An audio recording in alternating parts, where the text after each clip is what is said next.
Hello and welcome to Real Taxi with me, real taxi driver and stand-up comedian Trevor Bickles.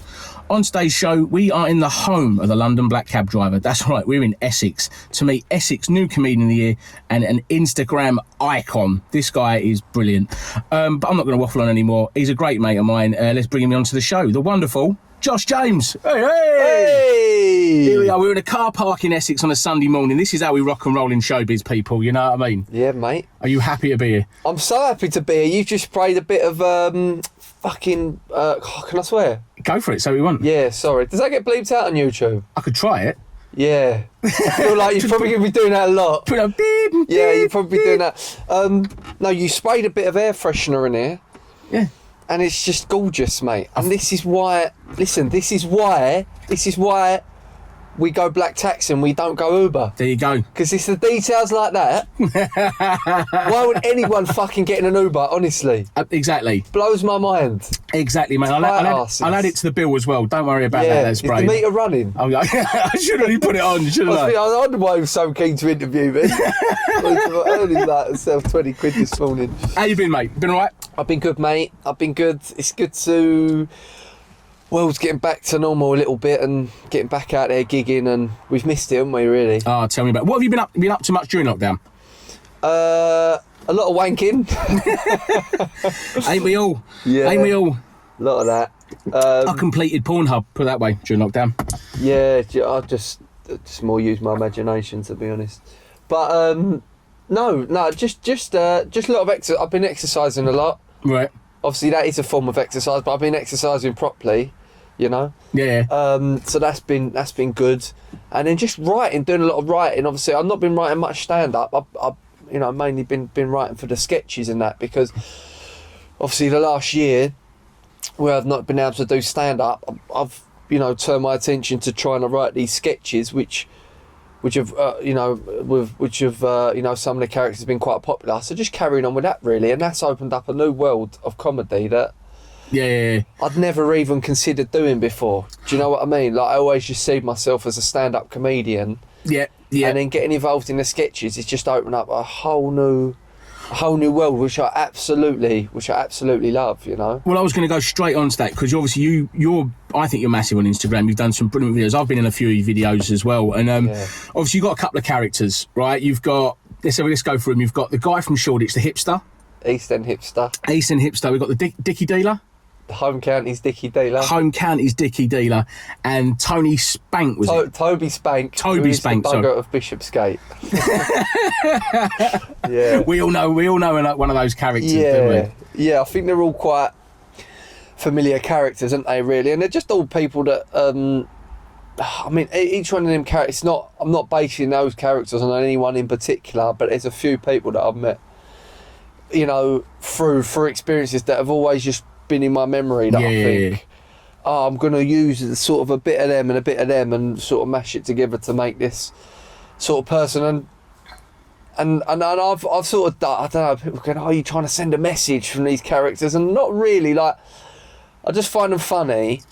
And one person came up to me in a pub the other day and was like, oh, your characters are really good. And he goes, what I like about your characters is that they're all people that they're asking for it. Yeah. And I'm like, oh, yeah. I sort of saw it's quite funny the way you put that. They're all characters that, like, they're not playing by the rules. No. You know what I mean? Let's just say then, you're right, not playing by the rules, and they kind of make a target for themselves, would you say that? Like, yeah. The way they behave and stuff like that, they kind of...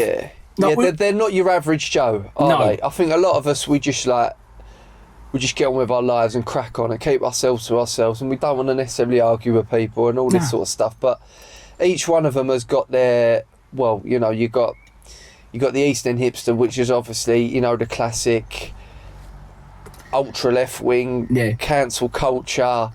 Went to private school, but now likes to tell people they live in East London. Or as they're more commonly known, stand-up comedians. Yeah.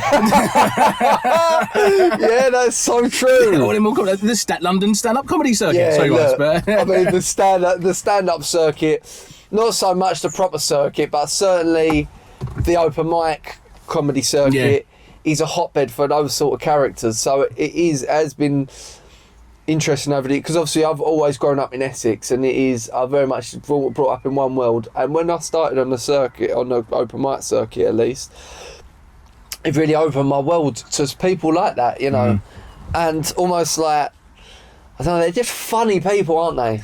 Do you know they're really funny people, and I don't feel like, I mean, if you think about comedy characters throughout the years, there's been a lot of taking the piss out of people. Like, for example, Harry Enfield, one of my heroes, right? Yeah, He's Loads of Money character. He's hilarious. Yeah. But that is taking the piss out of people like me. Do you know what I mean? Who are, you know, that sort of, that Essex man. Jack the Lad White Boys. Jack the Lad, but that new money, that sort of working class new money thing. Yeah. I mean, that's hilarious.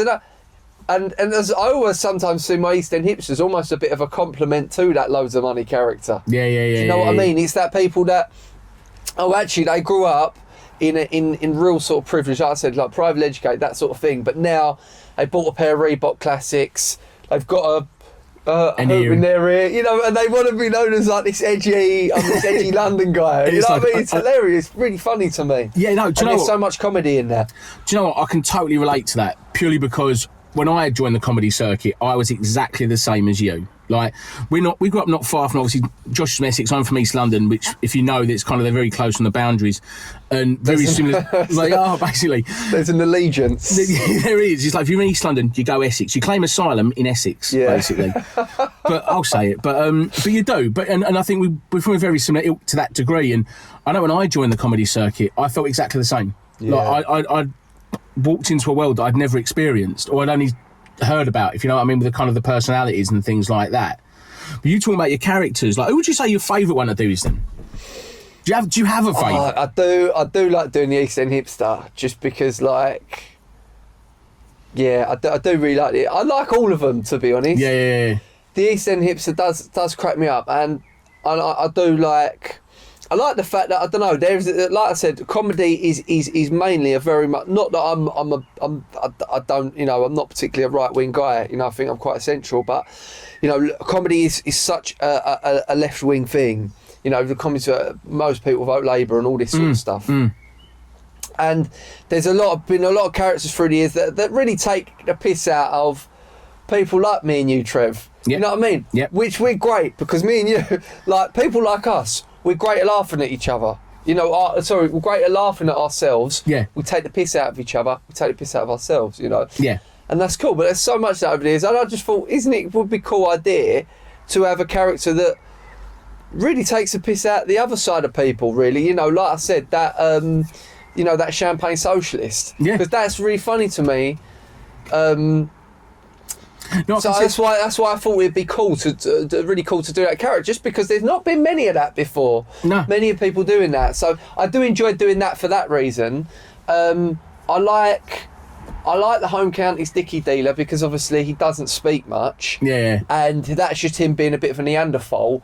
And I like that. I like doing that sketch because that's a bit more about my delivery, commentating on it. So again, because I've got a big ego, you know, it's a little bit more like, sometimes I do a character, I think, but I want them to find Josh James funny. I always get jealous of my character. It's all about you, Josh, isn't it, mate? It's all about you.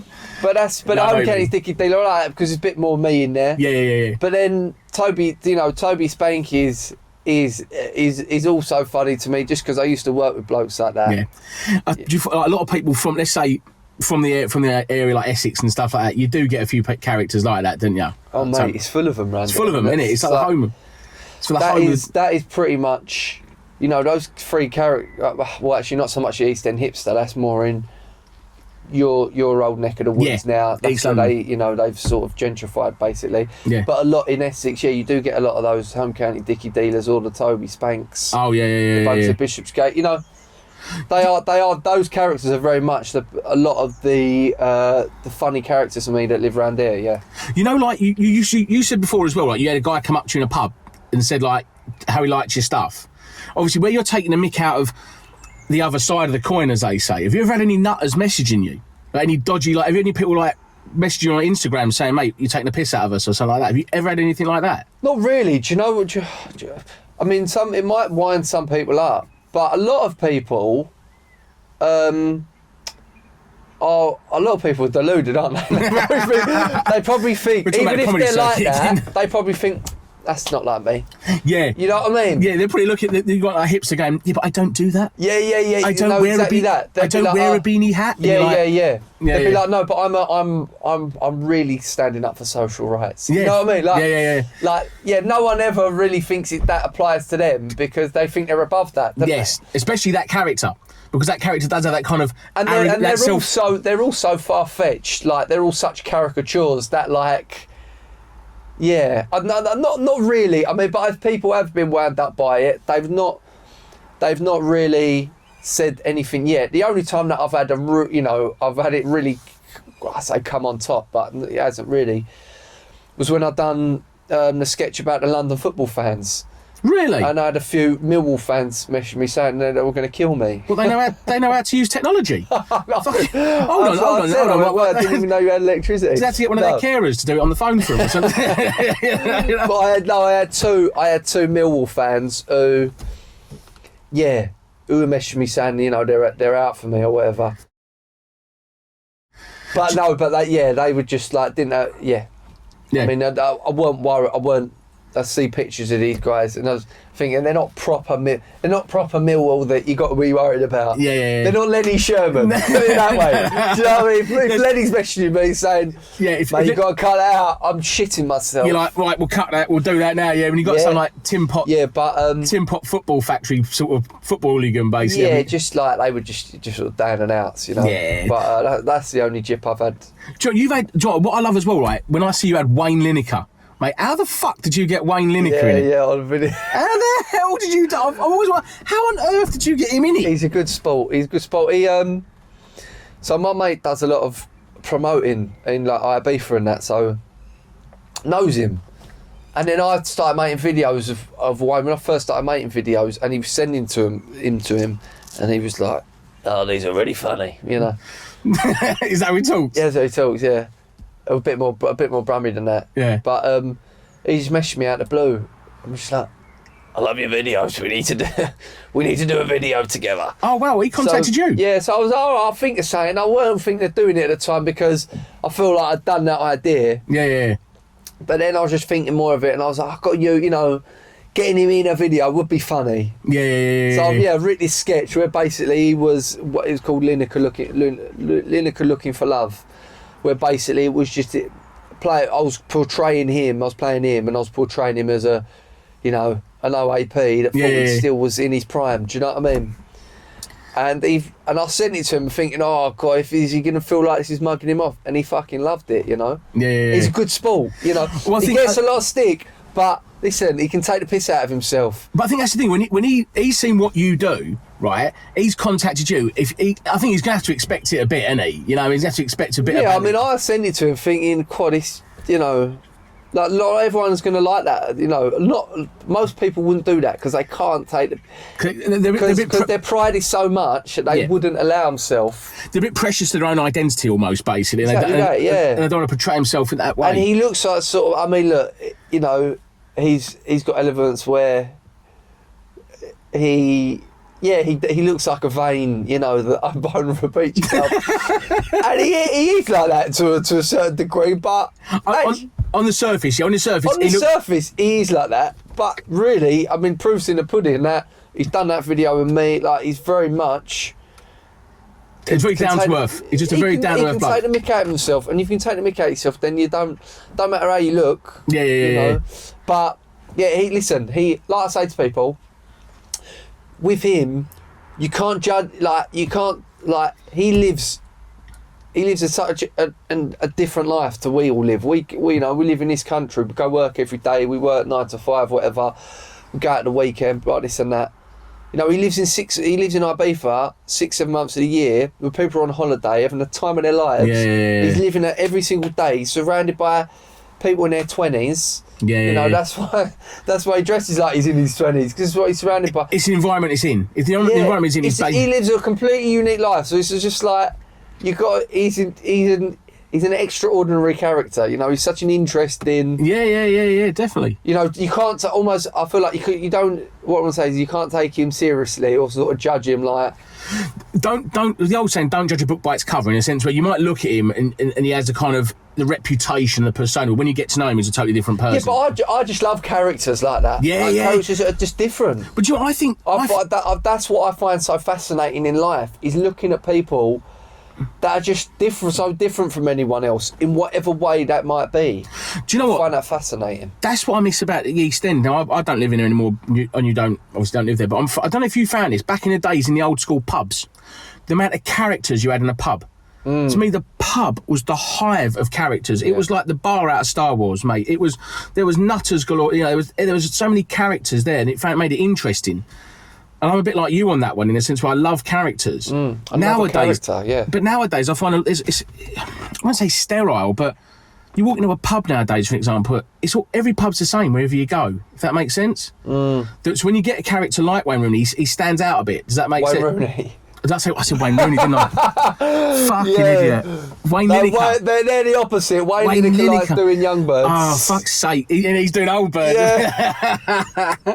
Fucked that up, didn't I? Jesus Christ. Do you know what, so you've had Wayne Lineker, right? Who would be your dream person to do a collab with if we're having one of your sketches? Who would be the one person you'd love to see in one of your sketches? Besides Trevor Bickles, the cab driver, obviously. I mean, obviously, you've been great in my sketches. I had a very, very important role where I had to sing West Ham song, and that is it, mate. Oscar. You were great in that one. I'm telling you. Great in that one. I've got another one in mind as well that I was thinking of getting you involved in, but I'll tell you about that after. Oh, lovely. You heard Who it here would I first, like people. in a sketch? I mean, I think like, you know, to be in a sketch with Paul Whitehouse. Wow, would probably be a dream come true. You know, he's just a man, isn't he? Yeah. Oh, Paul Whitehouse is absolutely brilliant. Great actor, but just one of the best character comedians. Yeah. But one of the best. I mean, I can't think of anyone that's better at those sort of short film sketches ever in this country than Paul Whitehouse. Can you? I mean, Harry Enfield. I was literally just about to say probably Harry Enfield, when he done Harry Enfield and Chums and all that. Yeah. Definitely Harry. I'd say, but Paul Whitehouse, definitely Harry Enfield. Well, Paul Whitehouse for me as well was just like, you know, just the way he is. You know, you see it in comedy when you see someone that like almost speaks similar to you do, and you feel like, oh, that's someone that could be in my life. Yeah. That makes you think, oh, maybe I could do that then. Yeah. You know what I mean? Yeah, totally. So, yeah, maybe Paul Whitehouse, I'd say. Yeah, well, do you know, I totally agree with that one. Totally agree with it. But then, obviously, your comedy's gone online. You're doing a lot more comedy online now. You said it at the start, though. You sound like you prefer that more than the stage nowadays. Oh, do you know what? I said that when I was doing it a lot, but then I've got back up on stage recently, and I do love it. I hate the evenings of going out to a gig can kill me a little bit at times when you think, no, I've had a hard day at work, I've got to go out on a Wednesday night to this place because I've got to go do my jokes. Yeah. Because I've got to carry on working it. And what I love about a sketch is that I love doing them of a morning. I'm a morning person. I like getting up early. Yeah. I like doing a sketch at 8 o'clock in the morning. Hence why we're at a car park on a Sunday morning, basically. Yeah. I just love the morning. Yeah. But listen, you actually can't beat being live on stage. You just can't. No. You just can't. And like, you know, since going back and doing the stand-up, it's made me realise, really, all these sketches I do, that is really just to complement my stand-up. What the number one for me, and it will always be the stand-up. Yeah. Because you can't beat being in front of a live audience and having that instant, just working the crowd and being, you know, that person, you know, like I always love. I love the fact that we're people's night out, you know, that they going out with their mates and then we're the entertainment. I love that.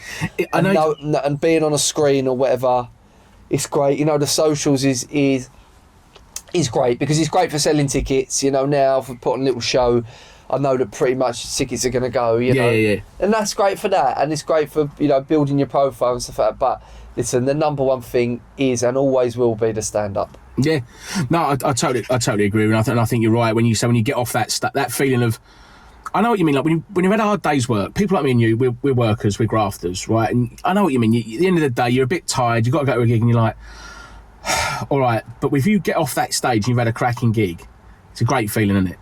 Like, It's a great feeling. It's a brilliant feeling, and I know what you mean. I love that feeling. Do you think nowadays, especially with social media being such a big thing, it goes hand in hand now? You almost got to have a bit of a social media presence alongside totally. your stand-up presence as well, wouldn't you? I actually think if you want to be a comedian these days, people that are not trying to put out content, Do you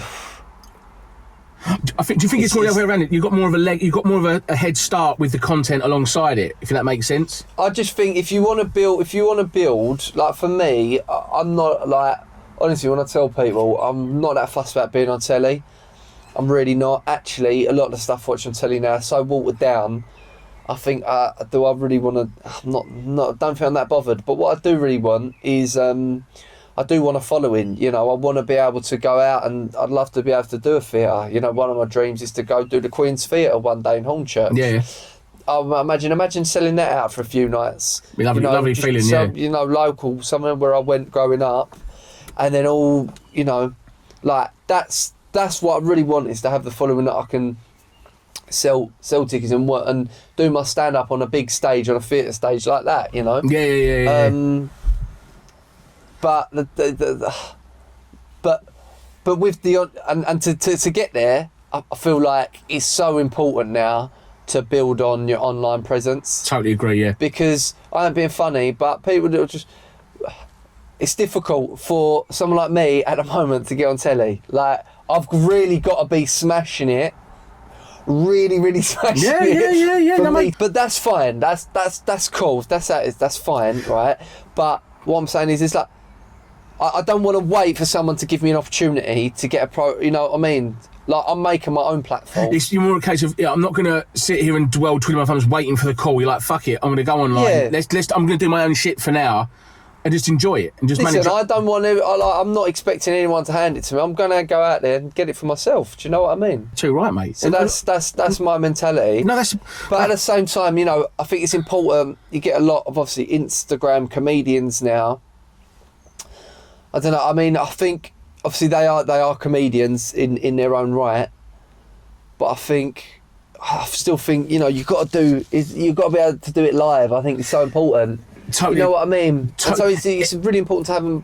I think it's important to have it both hand in hand. You know, a great example is Mo Gilligan. You know, he's absolutely the blueprint, I think, for comedians nowadays. You know, he's a good stand-up comedian, and he does the stuff online. Yeah, no. You know, and I like Adam Rowe.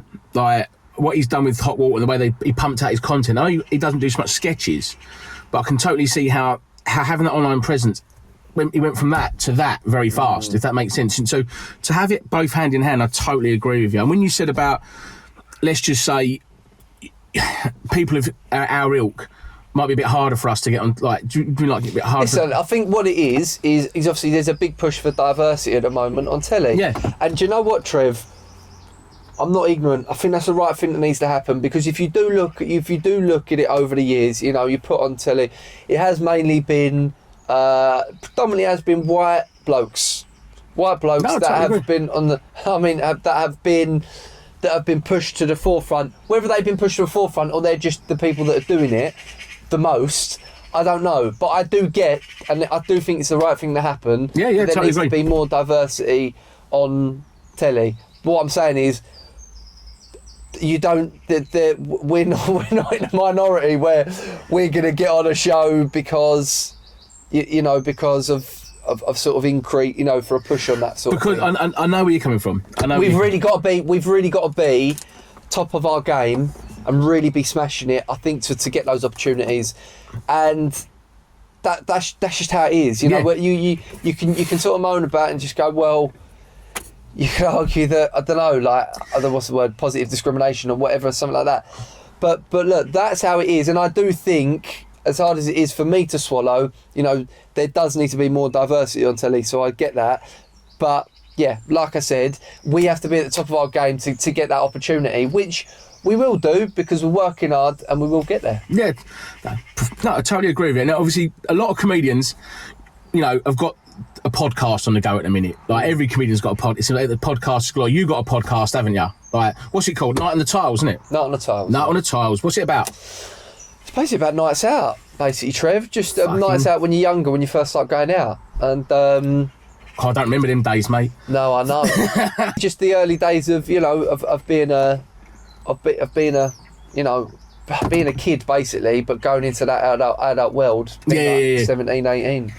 So yeah, and I talk to a lot of people, just to the guests, and the angle is at the end, you know, we talk a bit about those early years, and hopefully some sort of stories come up from it, you know. Yeah. But it's been good. It's been something different. I don't know how long. I mean, I don't know how long I don't know if I'm a podcaster. Do you know what I mean? Like I've give it a go. It takes a lot of dedication, doesn't it, as well, doing the old podcast? Yeah, and I like the sketches, because the sketches make people laugh. I don't know if necessarily my podcast makes people laugh, and I'm always thinking, I don't know if people are that bothered of listening to me fucking talk. You know what I mean? I think people just want me to be funny. I hope so. I got him on here. Yeah, I know. Listen to it, and I think to myself, who really wants to talk to? Do you know? I think, who's that interested in me? Yes. Honestly, that's what I think. And I think to myself, really, people will really only be bothered about me when I'm making them laugh. So it's a bit of an insecurity thing, I think. Yeah. But when I listen to it, it's a great podcast. Yeah, it's a good podcast, mate. Honestly, seriously, it's a good podcast. You're going to say that, though. It is good. I've not really sold it there, have I, Trev? It is a laugh. Listen, we've had some good guests, like Wayne Lineker. He's been, like, honest. That episode is so interesting to hear about his life. And Ishan Akbar, who's been on Mock the Week. That's what I listen to. A funny episode. Yeah, that one was really funny. Just because I've been good mates with Ishan for a while, and no, that was a good one. Right, well, he sold it to you, so get yourself over there. Night on the Tile, Spotify, iTunes, you'll love it.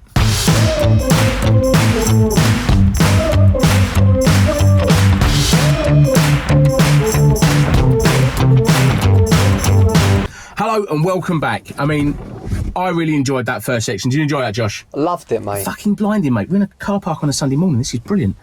Right, anyway, we're back and we're now about to play the game that I love to play. It is, how much is that celebrity on Cameo?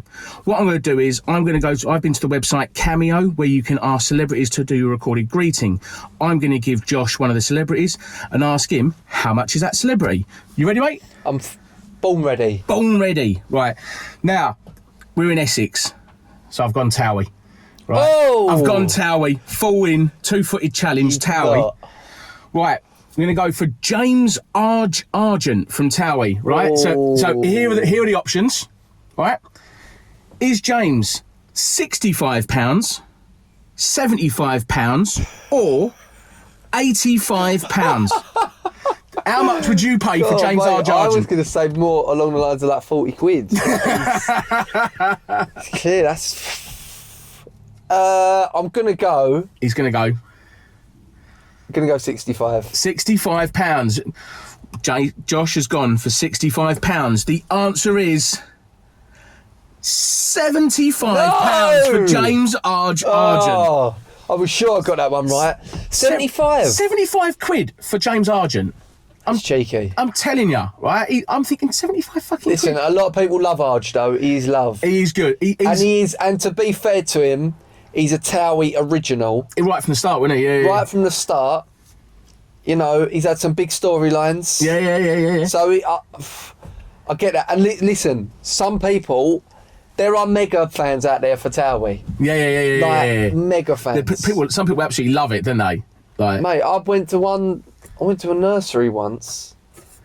It was in like somewhere, like Buckinghamshire or whatever.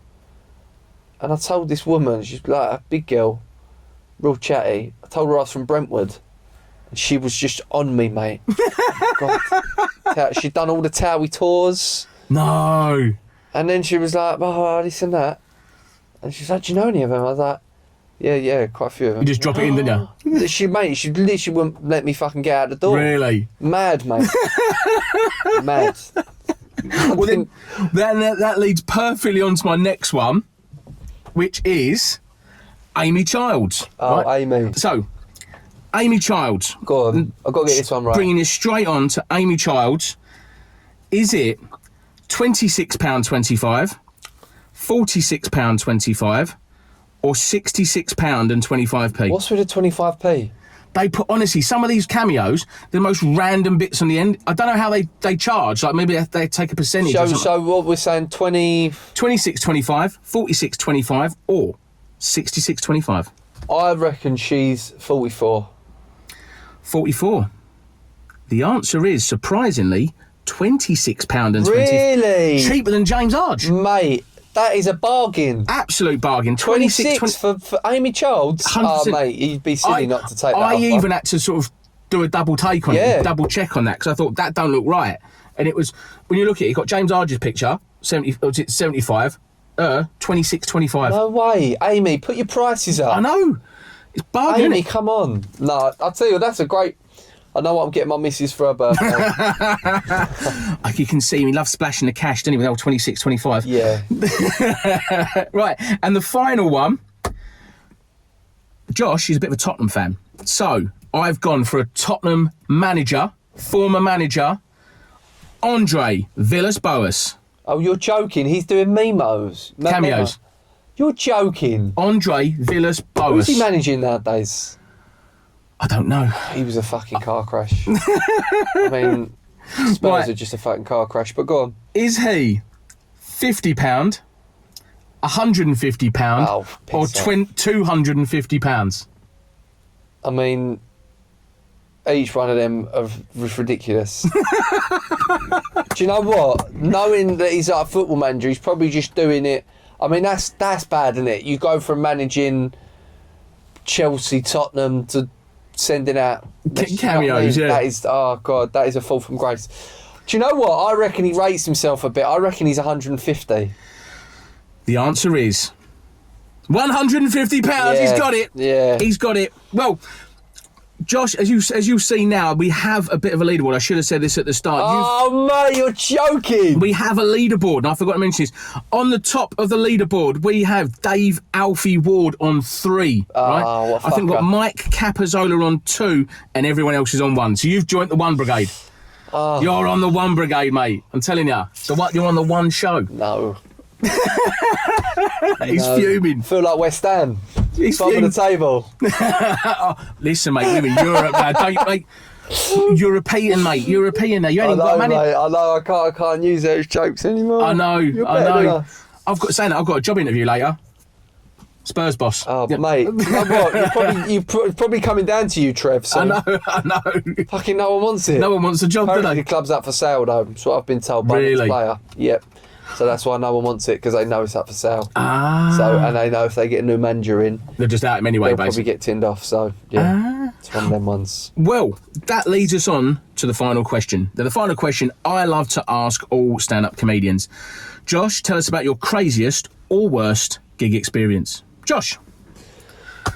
Craziest, I don't think. Oh, do you know what craziest? Right, yeah, crazy. This was like doing the Gong Show at the Comedy Store when I started out, like a couple of years in, and it's brutal. It can be brutal, and I wasn't doing too well, put it that way.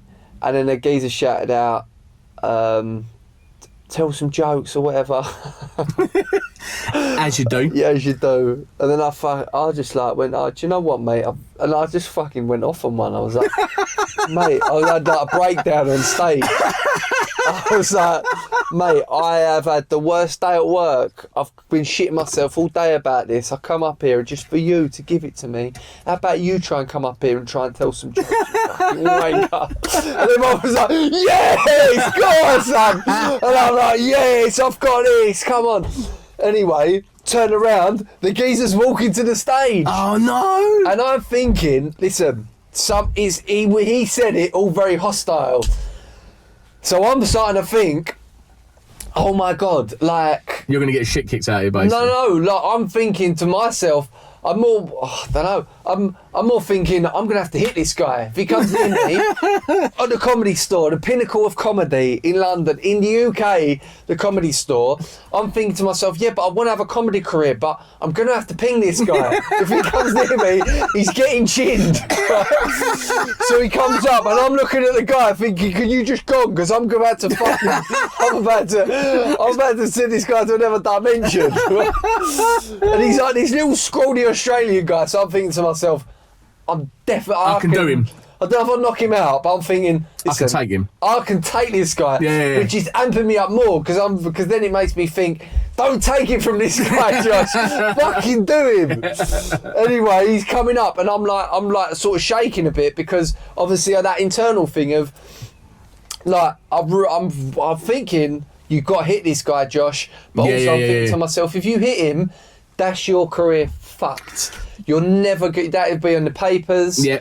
You'll never get booked by anyone again. The Comedy Store never have you back. Yeah. And I can't remember, but then I think the guy could see what's happening, gonged it off. The guy got stopped from coming on stage, and I just walked off stage and was just like, I left straight away. And when I was on the train home, I just fucking burst into tears. Fucking because hell. I had all this energy. Yeah. Because it's difficult, like, obviously going from being like just a bit of an Essex twat, who that's how you deal with things. If someone's coming towards you, someone squares up with you, you square back. If someone's coming to you in a hostile way, listen, you just whack them. That's sort of like what I've always. You stand your ground, basically. Yeah, but that's sort of how I've dealt with things in the past. But obviously that's what I've done previously to maybe, now this new life's a comedian where I'm sort of expected to be a bit of a professional. Yeah. And like I was filled with all this emotion. Like I was sort of crying because I was upset what happened. I found it a bit humiliating. I was annoyed at myself that I was even contemplating hitting this guy when I was, because I cared so much about my comedy career. I wanted it so bad, and I was annoyed at myself thinking, God, you could have fucked it all up there in one punch. Do you almost feel like the aggression and everything built up inside? Yeah. And instead of going bosh, you just let it out in tears, basically. Yeah. But also crying because thinking to myself, no, like, you're a comedian, like I've also knew I should have been better. I mean, I'd only been going 18 months, a couple of years, which is no time in comedy. You're still an absolute baby. But I'm thinking to myself, no, Josh, you should have the tools to be able to deal with that person. But that thing was the best thing that's ever happened to me, because I've never been in a situation quite as bad as that again. And it made me think, right, now you've got to be able to deal with situations like that. If someone shouts this at you, you've got to be able to go bang, bang, bang. And it's the best thing for me, because if anyone tries that now, I can just kill him with my words, you know what I mean? Like, kill him with my humour, which I could always do before, but obviously you just don't have the stagecraft to be able to articulate that just yet, Hit him with your humour, not with your fists, basically. Yeah, exactly that. Yeah, don't go around hitting people, basically. They're a lovely bunch at the Comedy Store. They're very supportive, and they're very good when no acts come through. But I don't know how you'd come back from that. Because if you... thinking about it now gives me anxiety. To think that I was even considering it as an option. Like, I'm just, Christ, it's just like traumatic flashbacks you're having now and stuff like that. Yeah, but listen, those gigs... It's all part of being a stand-up comedian, is having gigs where they just go horribly wrong, because they make you better. Every time you have a terrible gig, do you know what? You learn something from it, you go to that next level. And as hard as it is to take, because even now, I've been going, 6 years... Pretty much, I'm really comfortable on stage now, and but I know that round the corner there'll be one gig that I'm expecting to smash that won't go quite as planned, and that will hurt me a bit. But do you know what? From there, I will then go on and I'll be better. Do you know, that is the reason why I asked this question. The reason why I asked this question from all the acts is because you only go on social media, right? It's easy to put on how much of a wonderful gig you have. Smashed it, mate. Fucking brilliant. And you see timelines. Yeah. And if you have a bad gig, it can almost be a little bit soul-destroying, right? Yeah. You never really hear about the failures or faults. I'm not saying you should embrace them. I'm just saying that no matter if you're a comedian that's been going 6 years, 1 year, 10 years, 30 years, it happens. You know what I mean? And it's not... It's how you... Yeah. It's how you deal with the moment is what will develop you as a comedian. You can either smack him in the mouth and lose your career, serious, or you can do it Josh has just said, and just basically gone, look, I know I've been in this situation. The only way you learn is being in the situation itself. Yeah. And that is exactly the reason why I asked this question. And it's to basically say to people that do watch this that bad gigs do happen, shit does happen. It's just how you deal with it will shape you as a comedian. It's laughable. Whenever I speak to comedians who's starting out, they're like, yeah, I smashed it, mate. Smashed it every gig. Yeah. You know, I look back now and I think, where are they now? I know they don't even do it now. No. You know what I mean? Because their ego couldn't probably take admitting that they had bad gigs. That is part of it. Do you know what I mean? 100%. Like when you get it so much in new comedians, right? Where first 2-3 years where they're doing open mics, they're doing all right open mics, and they just think that like they just think they've cracked it. You really need to be like, is it humility? Is that the word? You really need humility, you know. That is honestly, failing is such a massive part of stand-up comedy. Oh, totally. To get your act, that is, I would say that is such a big part of it, you know. And I think you mentioned about, I don't think it's humility. I think it's more of a case of levels, if you know what I mean. Like yeah, exactly that. There's levels. There's levels. So if you smash an open mic gig, it's different to smashing the Comedy Store. Yeah, if that makes sense. Yeah. It's like, imagine, I always imagine comedy as like football league tables, because I'm a football fan. Great way to put it. So at the minute, you could start out your comedy career at the conference. Yeah. And you want to be at the Premiership, right?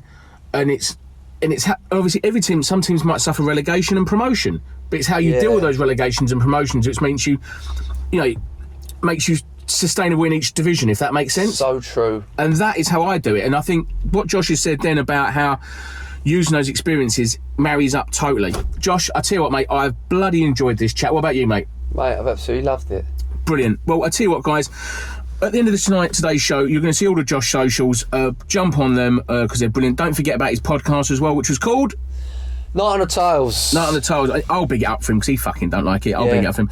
Get yourself on there. Guys, thanks again for watching. Really, really appreciate it. And I'll leave it the way I leave every show. Stay safe. Be lucky.